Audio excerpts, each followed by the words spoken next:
이번에 너무 우리나라에 비통한 사건이 정말 참담한 사건이 일어나서 정말 슬픔을 가눌 길이 없습니다. 여러분들도 똑같은 마음일 것입니다. 너희가 내일 일을 알지 못하는도다. 너희는 아침에 피어났다가 없어지는 안개니라. 이 말씀과 같이 정말 우리가 내일 일을 몰라요. 잠시 후의 일도 알 수 없습니다. 사랑하는 가족들을 잃은 그 부모님들이나 가족들, 유족들의 슬픔이 어떠겠습니까? 이런 일이 안 일어나야 되는데 이런 일이 일어나는 것을 생각하니까 저는 목사로서 심참 부끄러움을 금할 수 없어요. 저 젊은 사람들을 세속 문화에 그렇게 방치를 했기 때문에 그 할로윈 데이인지 무슨 그런데 휩쓸려 가서 저런 참 말 못할 저런 비극을 겪고 참 희생을 당했구나 이 생각을 하니까 우리들의 젊은이들이 너무 안타깝지 않아요. 그래서 우리가 전도해야 되고 청년들을 복음화시켜야 돼요. 예? 세속 문화가 그렇게 범람하고 있어서 그 할로윈데이라는 거 여러분들도 잘 아시잖아요. 그 귀신 우상 문화입니다. 그게 제가 유튜브에도 올려놨는데 읽어보셨는지 모르겠어요. 아무튼 이런 일을 우리가 안 겪어야 되겠습니다. 안 겪어야 되고 항상 여러분들도 마음속으로 그 가족들을 위해서 기도 많이 해주시기를 바랍니다. 저도 기도 많이 하고 있습니다. 예. 오늘은 아가서의 이 짧은 세 절의 말씀을 택해서 여러분들에게 말씀을 전하려고 합니다. 아가서는 이 문장체로 보면은 단순히 이스라엘 왕 솔로몬과 술라미 여인과의 러브 스토리입니다. 그런데 하나님의 말씀이 이 거룩한 성경에 어찌 남녀간의 연애담을 목적으로 그렇게 수록할 수가 있겠습니까? 그러니까 아가서는 영적으로 해석해야 된다 그 말입니다. 문장체로만 해석하면 그냥 러브스토리에 불과해요. 영적인 해석으로 우리가 이해를 해야 됩니다.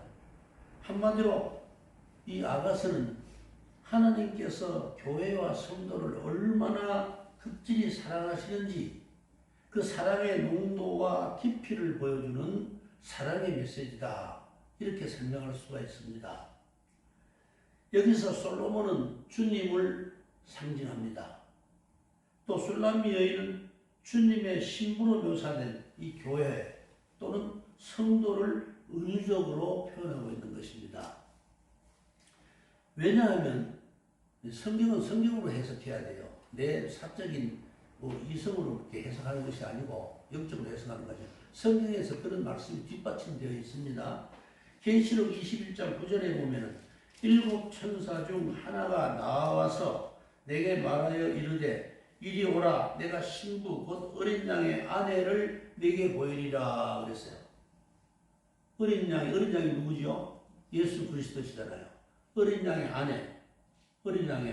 아내를 내게 보이리라. 하나님의 어린 양 예수 그리스도와 그분의 신부로 묘사된 교회를 가리키고 있다는 것입니다. 그렇기 때문에 이 아가서는 하나님께서 교회와 성도를 얼마나 극진히 사랑하시는지 그 사람의 러브 스토리를 보여준다 그 말입니다. 본문 9절을 이제 보십시다. 한 절 한 절 봅시다. 세 절밖에 안 되니까요. 내 누이 내 신부야 네가 내 마음을 빼앗는구나. 내 눈으로 한 번 보는 것과 내 목의 구슬한 깨비로 내 마음을 빼앗는구나. 이렇게 시작합니다. 9절 10절에서 솔로몬은 사랑하는 술라미 여인을 향해서 내 누이 내 신부야 이렇게 부르고 있습니다. 사랑하는 연인을 누이라고 부릅니까? 요새 그렇게 많이 부르대요. 남편 보고도 오빠 그러고 오빠도 여동생 같은 거 부르잖아요. 옛날부터 그랬나 봐요. 가만히 보니까. 그런데 이 말의 뜻은 어릴 적부터 함께 자란 친자매를 대하듯이 꾸밈없는 순전한 사랑으로 대할 때 사용되는 호칭입니다. 내 가족처럼, 연인을 가족처럼. 예수님께서 이런 말씀하시잖아요. 마가복음 3장 35절에 보면 누구든지 하나님의 뜻대로 행하는 자가 내 형제요 자매요 어머니이니라 그래요. 형제 자매와 진짜 사랑하면 형제 자매와 같이 꾸밈없는 사랑으로 대한다는 것입니다. 주님께서는 하나님의 뜻에 순종하는 그런 교회와 성도를 마치 어릴 적부터 함께 자라난 형제 자매를 대하듯이 사랑하신다, 이런 뜻입니다. 예수 그리스도와 성도가 하나님을 한 분 아버지로 섬기는 형제 자매와 같이 친근하고 밀접한 관계라는 것을 암시하는 말씀입니다. 히브리서 2장 11절에 보면 이런 말씀이 있어요. 거룩하게 하시는 이와 거룩하게 함을 입은 자들이 다 한 근원에서 난지라. 그러므로 형제라 부르시기를 부끄러워하지 아니하시고 그랬어요. 보잘것없는 우리들이 하나님의 독생자이신 예수님과 한 근원에서 난 형제 자매의 대우를 받는다. 얼마나 영광스러운 일입니까?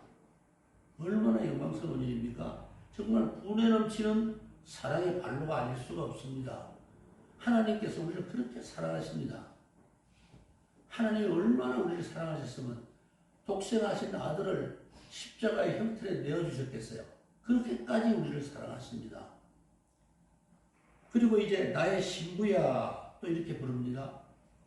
주님의 뜨거운 사랑을 받으면서 신부로 선택된 하나님의 교회와 성도를 가리키고 있는 것입니다. 그래서 내 누이 내 신부야 내가 내 마음을 빼앗았구나 또 이렇게 말합니다. 이 말의 뜻을 주석을 찾아서 읽어보니까 그대는 내 마음을 사로잡아 나를 내게로 이끌었구나 라는 뜻이 됩니다. 내 마음을 사로잡아서 내게로 내 마음을 빼앗았다. 내게로 이끌었구나 라는 뜻입니다. 여러분이 솔로몬의 마음을 사로잡는 술람미 여인처럼 주님의 뜨거운 사랑을 받고 주님의 마음을 빼앗는 성도가 되어야 합니다. 주님의 마음을 빼앗는 성도가 되어야 돼요. 주님의 마음을 사로잡는 성도가 되어야 된다. 주님의 마음을 사로잡는 교회가 되어야 된다. 그런 뜻입니다. 사랑을 우리가 그렇게 주님으로부터 받고 있는데 우리는 얼마나 우리의 사랑을 주님께 드리고 있습니까? 우리 받는 것만 받았지 드리는 건 얼마나 드리는지를 우리 잘 한번 각자가 헤아려 보시기를 바랍니다.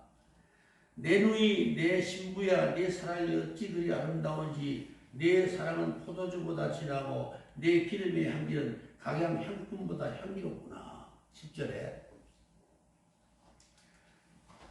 세상에 이 솔로몬과 술람 여인과의 사랑을 이렇게 이 성경을 묵상하면서 살펴보면요. 참 어떠한 즐거움보다도 진하고 깊은 사랑을 하고 있구나. 이렇게 깨닫게 됩니다. 그 사랑이 얼마나 깊은지 마치 잘 숙성된 포도주와 같이 상쾌한 맛을 느꼈다. 지금 솔로몬이 그렇게 지금 표현을 하고 있는 것입니다. 사랑하는 연인끼리 나누는 사랑의 즐거움이 잘 숙성된 포도주의 맛과 같다라는 겁니다. 주님께서는 아름답게 성장한 교회와 성도를 보실 때 오랜 시간 잘 숙성된 진하고 맛난 포도주처럼 보신다는 것입니다. 우리는 설익은 포도주, 아직 숙성되지 못한 포도주의 맛을 보인다면 이런 사랑에 아직 우리가 이르지 못한 것입니다. 우리의 사랑이 예나 지금이나 연인들끼리 잘 숙성된 포도주잔을 가볍게 부딪히면서 사랑의 기쁨을 나누는 풍습이 우연이 아닌 것 같습니다. 이 성경에 미리 예시된 걸 보니까. 이어서 솔로몬은 내 기름의 향기는 각양 향품보다 향기롭구나 10절에 그렇게 말씀합니다. 칭찬하는 거죠. 연인을 칭찬하는 겁니다. 네 기름의 향기가 세상의 각장 향수보다도 더 향기롭구나 이렇게 칭찬하는 겁니다. 사랑하는 정도가 술람 여인을 사랑하는 솔로몬의 사랑의 정도가 각양 향품들을 능가하는 향기로운 기름과 같았다. 이렇게 지금 말합니다. 기름이 뭐죠? 영적으로 성경의 기름은 뭘까요? 성령을 기름에 비유하잖아요. 성령을. 기름은 성령의 상징입니다. 성도가 주님을 사랑하되 자기의 감정에 이끌린 인위적 사랑이 아니라 성령에 이끌린 사랑을 하여야 가장 향기로운 풍미를 나타낸다는 것입니다. 우리가 사랑하는 연인이 생겼습니다. 뜨겁게 사랑합니다. 그런데 그 사랑 얼마나 믿을 수 있어요? 얼마 안 가면 싸우고 다투는 일도 생기고 서로 좋아서 결혼해놓고 나중에 이혼하는 문제도 생깁니다. 그렇지 않아요? 왜 그런 일이 생길까요? 뜨겁게 사랑으로 변하는 연인들이 마음이 변해서 다투고 헤어지는 이런 민망한 모습을 왜 보입니까? 성령에 이끌린 성령에 의한 사랑이 아니라 사람의 본성이 가진 얄팍한 사랑의 한계 때문입니다. 우리 인간은 아무리 사랑을 해도요, 하나님처럼 사랑할 수 없어요. 우리 인간의 사랑은 약해요. 연약해요. 한계가 뻔해요. 곧 마음 변해요. 그렇지 않아요? 처녀 총각 때 그렇게 좋아해서 결혼한 사람들 끝까지 그렇게 사랑하고 끝까지 하는 사람은 참 드물잖아요. 그런 사람 진짜 드물어요. 끝까지 살아 드물어요. 자꾸 변해요. 좋았지만 다 변해요. 사람의 본성이 가진 그 얄팍한 사랑의 한계. 이거는 우리가 믿을 수 없어요. 성령에 이끌린 사랑, 성령에 의한 사랑, 성령으로 말미암는 사랑을 해야 변함이 없고요. 끝까지 가는 거예요. 그렇기 때문에 성경에서 하나님이 짝지어 주신 것은 사람이 나누지 못할지니라. 하나님이 무엇으로 짝지어 주셨느냐? 성령으로 짝지어 주신 것은 사람이 둘로 못 나눈다는 거예요. 근데 사람이 사람으로 같은 사람끼리 사랑하니까 그냥 다투고 민망한 모습을 보이는 일이 생겨나는 것입니다. 예수 안에서의 사랑을 해야 돼요. 하나님 안에서 사랑을 해야 돼요. 하나님 은혜 안에서 하나님 사랑을 사모하면서 그렇게 사랑을 해야 변덕을 안 부려요. 우리 교인들도 교회를 위해서 교회를 사랑하는 마음으로 하나님 사랑하는 마음으로 열심히 봉사하고 헌신하는 분들도 많은데 오랫동안 지켜보니까요. 오래 안 가. 가다가 자꾸 식어요. 왜? 그 사랑의 한계 때문에 그래요. 사람은 어쩔 수 없어요. 한계 때문에 그래요. 막달라 마리아가 주님께 어떤 사랑을 보여드렸습니까? 자신의 전 재산이랄 수 있는 300데나리온의 값비싼 향유 옥합을 깨고 주님의 발을 씻어드렸습니다.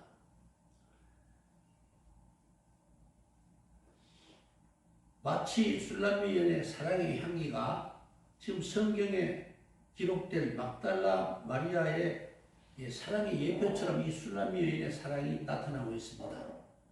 예표처럼 우리는 구원받는 자들에게나 망하는 자들에게나 하나님 앞에서 그리스도의 향기니 고린도후서 2장 15절에 그렇게 말씀합니다. 우리는 구원받는 사람들에게나 망하는 사람들에게나 하나님 앞에서 그리스도의 향기다. 그리스도의 향기를 내는 그런 우리 성도가 되어야 됩니다. 그런 교회가 되어야 됩니다. 우리의 삶은 그리스도의 향기를 나타내야 돼요. 그리스도의 향기를 나타내지 못하는 그런 교회와 성도가 있다면 다 돌이켜봐야 돼요. 돌이켜봐야 돼요. 신부가 제 아무리 아름다운 옷으로 입고 고가의 화장품으로 치장했을지라도 신랑에 대한 진정한 사랑이 없다면 어떻게 신랑의 마음을 사로잡을 수가 있겠습니까? 진정한 사랑으로 서로를 대하지 않으면 씻고 닦아내면 사라져버리는 화장품 향기와 뭐가 다르겠습니까? 성도가 막달라 마리아처럼 진심으로 주님을 사랑한다면 주님보다 더 귀한 사랑의 대상이 있을 수 없는 것입니다. 그래서 우리가 찬송하잖아요. 좀 전에도 찬송 불렀죠. 주 예수보다 더 귀한 것은 없네. 이 세상 부귀와 바꿀 수 없네. 영죽을 내리신 돌아가신 그 놀라운 사랑 잊지 못해 세상 즐거움 다 버리고 세상 자랑 다 버렸네. 주 예수보다 더 귀한 것은 없네. 예수밖에는 없네. 이런 찬송을 부르게 되는 것입니다.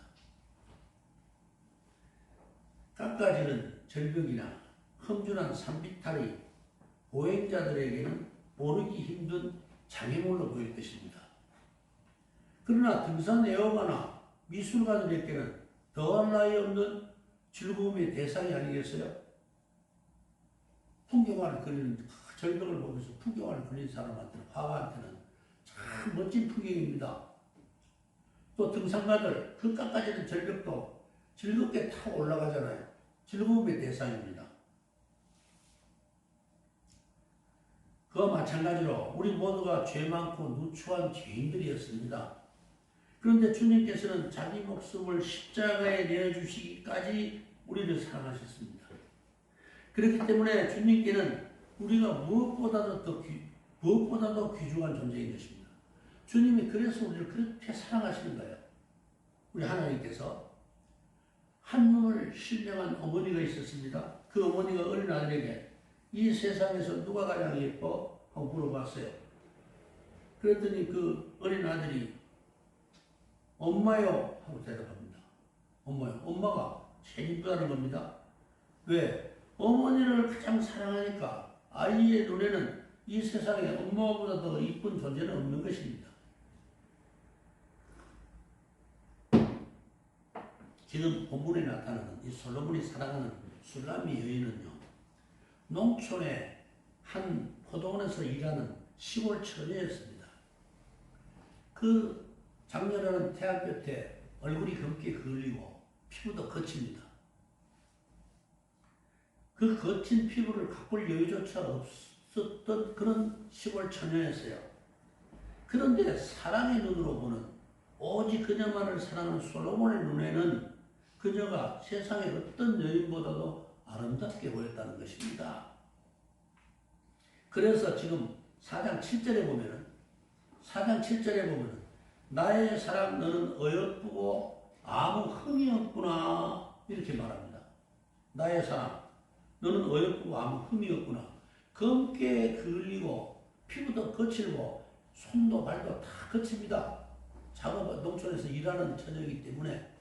그런데 솔로몬은 어여쁘고 아무 흠이 없구나 그래요. 아무 흠이 없구나. 왜입니까? 사랑의 눈으로 보니까 아무런 흠도 보이지 않는다는 것입니다. 잠언서 10장 10절에 미움은 다툼을 일으키고 사랑은 모든 허물을 가리느니라. 사랑의 눈으로 보면 안 보여요. 여러분들 연애할 때 처음에 사랑의 감정이 뜨거워질 때 보면은 흠을 찾을 수 있어요? 흠도 장점으로 보여요. 흠도 좋아 보여요. 그렇지 않아요? 그런데 언제부터 그게 깍지가 콩깍지가 벗겨집니까? 그때 벗겨지면 막 약점이 보이기 시작하는 거예요. 예? 사랑이 싫으니까 상대의 결점, 약점, 허물이 보이기 시작하는 것입니다. 아가서 5장 10절에 보면 이런 말씀이 있어요. 내 사랑하는 자는 희고도 불고 많은 사랑 가운데 뛰어나구나. 아니 검은 여인을 보고 그건 흑인 같은 여성입니다. 술람이 잘 배경을 보면요, 검게 그리고 이런 여성인데 햇볕에 검게 그린 시골 여인이지만은 사랑하는 솔로몬의 눈에는 희고도 불고 많은 사람 가운데 가장 뛰어나구나 그래요. 검은 여자 보고 희고도 불고 검은 여자가 흰 여자가 보인다 이 말에 아름답게 보인다는 겁니다. 바로 우리들이 그렇습니다. 하나님이 우리를 보실 때 그렇게 보신다는 거예요. 무엇보다도 더 검고 죄가 많은 바로 우리 죄인들이었습니다. 우리들이. 그런데 주님의 무한대한 사랑을 받을 만한 그런 아름다운 존재가 처음부터 아니었어요. 우리들은. 그런 존재가 아니었어요. 그런데 주님께서 그 무수한 인생들 가운데서 우리를 무조건적으로 선택하셨어요. 무조건적 선택. 어떤 조건을 붙여서 우리를 사랑하신 게 아니에요. 무조건적으로 선택하셔서 그래서 우리를 구원하시기 위해서 자기 목숨을 십자가에 내어주시기까지 하시면서 우리를 사랑하셨어요. 이것이 하나님의 사랑입니다. 아무리 생각해도 참 지고 지순한 사랑이 아닐 수가 없습니다. 그래서 은혜 받은 우리들만이 찬송을 하는 것입니다. 웬 말인가 날 위하여 주 돌아가셨나. 이 벌레 같은 날 위해 큰 해 받으셨나. 이렇게 찬송하는 거예요. 웬 말인가 이해할 수가 없잖아요. 왜 그런지 내가 무엇이라고 우리 주님께서 십자가에 그렇게 못 박히시면서까지 우리를 사랑하셨을까요? 그 무한대한 사랑을 우리가 깊이 묵상해 봐야 됩니다. 자, 이제 11절에 가서 내 신부야 내 입술에서는 꿀방울이 떨어지고 합니다. 꿀방울이 떨어지고. 이 말씀은 꿀방울처럼 단맛을 내는 성도의 언어를 가리키는 것입니다. 꿀방울처럼 단맛을 내는 성도의 언어. 입술에서 나오는 말이 꿀방울같이 달아야 된다는 것입니다. 예수님 믿는 사람들이 말을 험하게 하면 안 돼요. 거친 말도, 누추한 말도, 더러운 말도 입 밖에 내서는 안 됩니다. 꿀은 잠깐 사이에 모아지는 빗물이 아니에요. 꿀 한 방울을 모으기 위해서 수많은 꿀벌들이 얼마나 부지런히 꽃을 찾아다녀야 한 통에 꿀이 되겠습니까? 그 수많은 벌들이요. 계속 부지런히 날아다녀서 꿀을 찍어와가지고 그렇게 화분을 찍어와서 꿀을 만드는데 그게 얼마나 많은 공이 들어가는지 압니까? 이와 같이 성도가 자기의 심령에 부지런히 모아 쌓은 은혜를 자기 심령에 부지런히 모아 쌓은 은혜를 입술로 말할 때는 입술로 표현할 때는 그 음성이 꿀방울처럼 달아야 된다는 것입니다. 성도의 입술에서 나오는 말은 꿀방울처럼 달아야 돼요.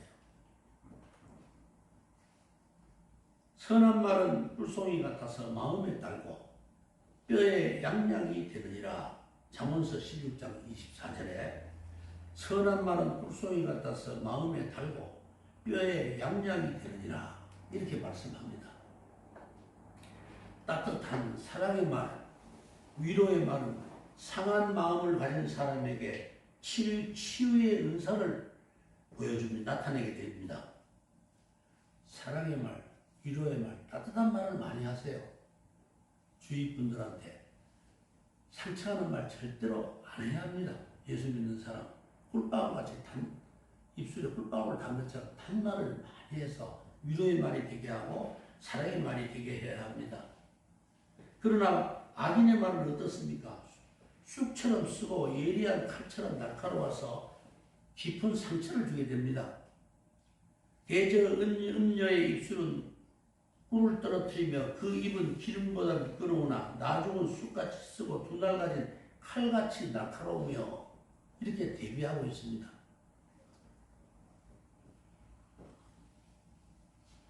그 다음에 이제 11절 보겠습니다. 내 혀 밑에는 꿀과 젖이 있고 그랬습니다. 이것은 입술에서 떨어지는 꿀방울과 다른 것입니다. 혀 밑에는 꿀과 젖이 무엇일까요? 혀 밑에는 꿀과 젖이라고 했어요. 그것은 성도의 내면에 저장된 오묘한 진리의 말씀과 은혜를 가리키는 것입니다.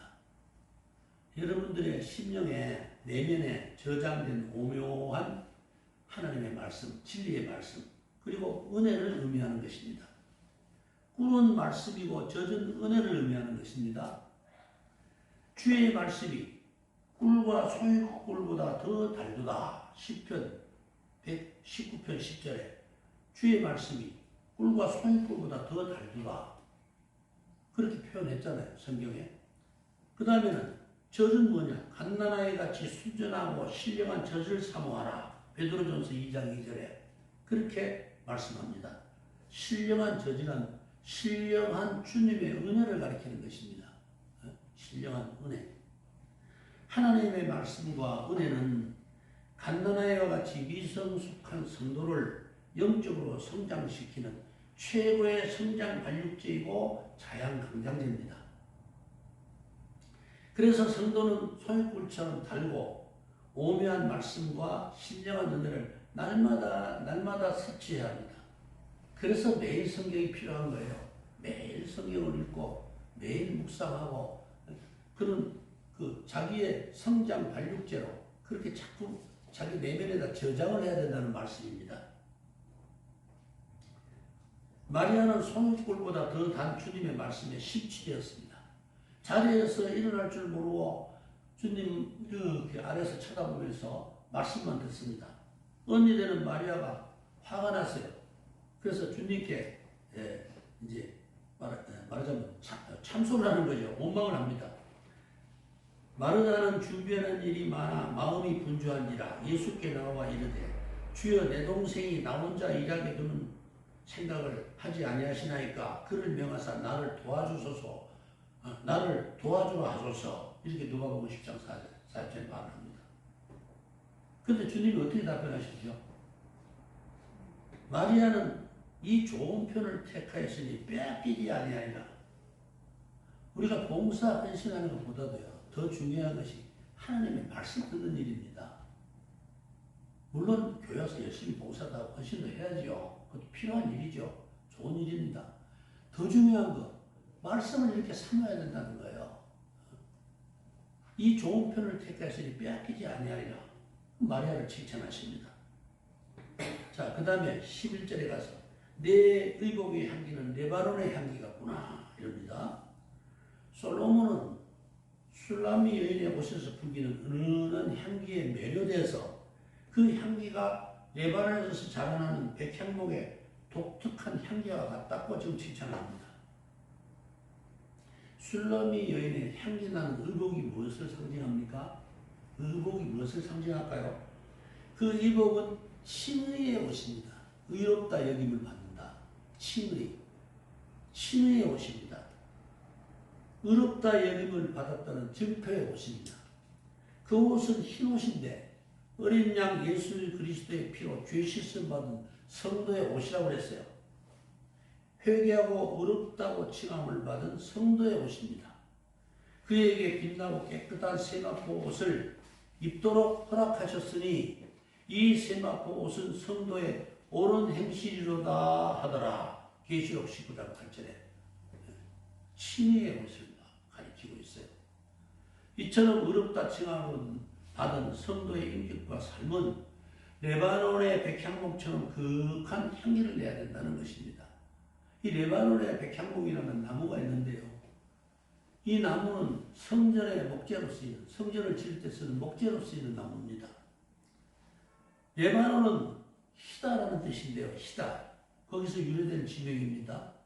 산 정상은 항상 1년 중에 대부분 백설로 뒤덮여 있고 산봉우리에는 회색의 석회암이, 흰색의 석회암이 많아서 온 산이 하얗게 보인다고 합니다. 레바논 성전 목재로 사용되는 이 백향목의 상징으로 유명한데 이 백향목의 진액이 그윽하고 고상한 향기를 항상 낸다고 합니다. 제가 그 편백나무 그 침대를 사가지고 처음에 가져올 때 향기가 참 있어요. 편백나무 향기가 참 좋더라고요. 참 좋더라고요. 근데 한참 있다 날아가 버려. 지금은 향기가 안 나요. 그럼 향기가 안 나는데 날아가 버려. 근데 이 백향목은 잘 날아가지는 않는데요. 성전 목재로 그래서 쓰인다는 겁니다. 계속 그윽한 향기를 낸다는 것입니다. 솔로몬은 사랑하는 술람미 여인의 의복에서 풍기는 그윽한 향기에 매료됐습니다. 신부의 아름다움과 그 의복에서 풍기는 향기에 마음이 온통 도취됐다는 것입니다. 바로 하나님께서 우리의 신앙의 향기를 맡으시고 믿음의 향기를 맡으시고 도취되어 기뻐하신다는 겁니다. 도취되어서 기뻐하신다는 겁니다. 예수님께서 아끼고 사랑하신 교회와 성도를 보실 때 마치 솔로몬이 술람미 여인의 모습을 보시듯이 아름답고 향기롭게 보신다는 것입니다. 솔로몬 왕의 사랑을 받은 술람 여인은 어떤 축복을 받습니까? 이 시골 처녀가 정말 신분이 천하고 낮은 이 여인이 솔로몬의 사랑을 받아서 어떤 축복을 받았습니까? 가장 낮은 자리에서 가장 존귀한 자리로 신분 상승이 되었습니다. 그렇지 않습니까? 왕궁으로 들어가잖아요. 가마 타고 왕궁으로 들어갑니다. 시골 포도원에 거친 들여서 일하는 가난한 처녀가 솔로몬 왕의 가장 사랑하는 신부가 되어서 왕궁의 부귀영화를 누리는 고귀한 신분이 되는 것입니다. 우리가 그렇습니다. 보잘것없는 죄인이었던 우리들이 주님의 무한대한 사랑을 입고 너희는 택하신 족속이요 왕같은 제사장이요 거룩한 나라요 그의 소유된 백성이니 아주 엄청난 신분 상승을 약속하고 있잖아요. 나중에 천국 시민이 됩니다. 엄청난 신분 상승의 축복을 받은 것입니다. 그런데요, 한 가지 제가 첨언해서 말씀을 드린다면 이러한 사랑을 받은 우리들의 신앙을 점검해 보십시다. 무언가에 두려워하고 무언가에 물리고 초조하고 근심 걱정 많다. 이거 뭘 의미합니까? 하나님의 사랑을 의심하는 거 아니에요. 우리가 하나님의 사랑을 의심하지 않는다면 사랑을 의심하지 않는다면 그런 거 할 필요 없잖아요. 하나님이 전능하신 하나님이 창조주 하나님이 나를 이렇게 사랑하시는데 내가 두려워할 이유가 어디 있어요? 내가 불안해하고 초조해할 이유가 어디 있어요? 뭔가 내 신앙이 잘못된 거 아니에요? 우리 신앙이 잘못된 거잖아요. 왜 걱정, 근심, 두려움 왜 갔습니까?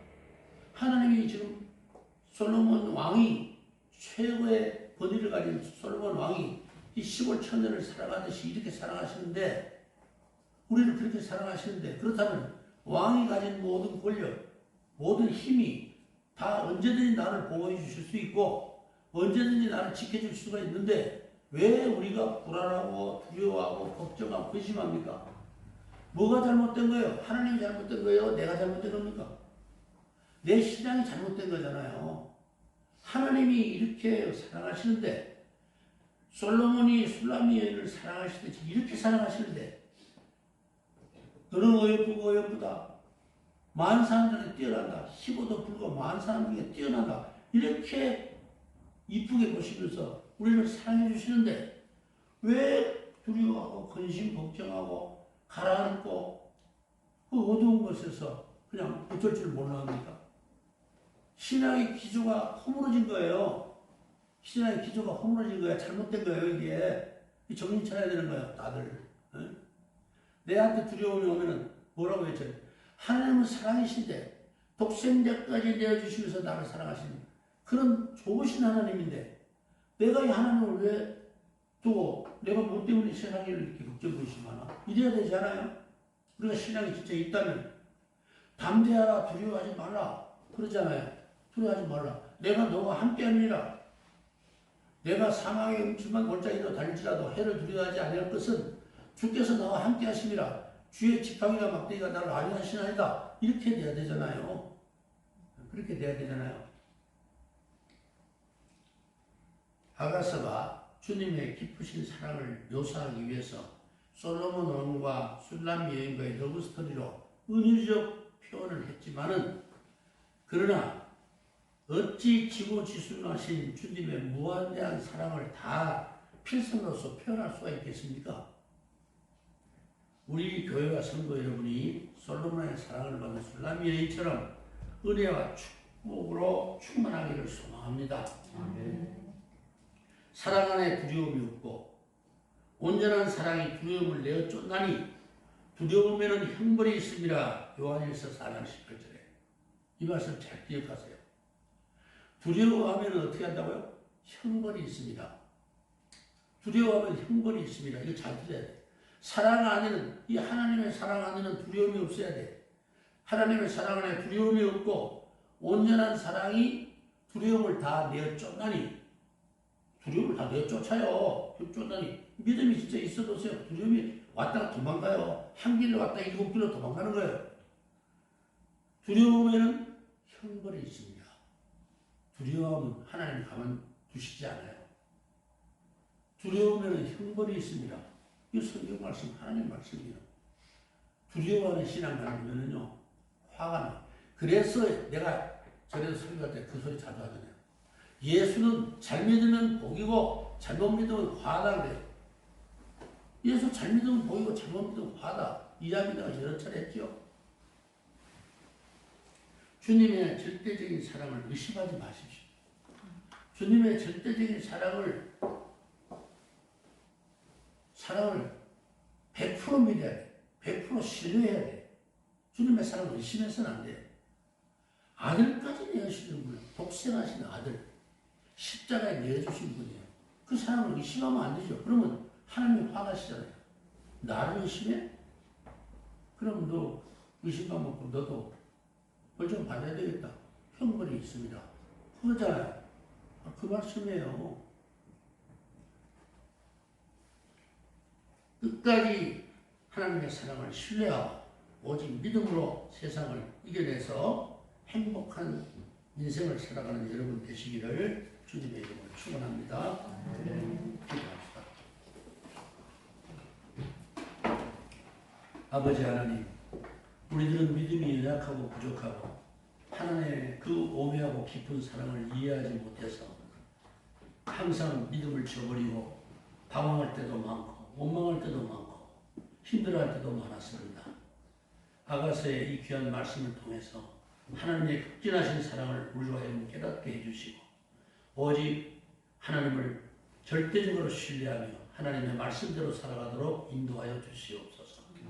우리 사랑하는 성도들 가운데 참으로 여러 가지 불안과 근심, 걱정으로 고뇌하는 성도들도 있어왔고 믿음에 방황하는 성도들도 있어왔고 어리석게도 아직도 하나님을 바로 찾지 못하고 배회하는 성도들도 있사옵니다. 주님께서 성령으로 역사하여 주셔서 저들의 갈 길을 인도해 주시옵시고 온전한 길로 인도해 주셔서 참으로 주님의 사랑 안에 거하게 하여 주시옵소서. 모든 성도들이 오직 하나님만 믿고 의뢰하여 또한 하나님을 절대적으로 신뢰하여 오직 복받는 인생 살도록 은혜를 베풀어 주시옵소서. 예수님의 이름으로 기도드리옵나이다. 아멘.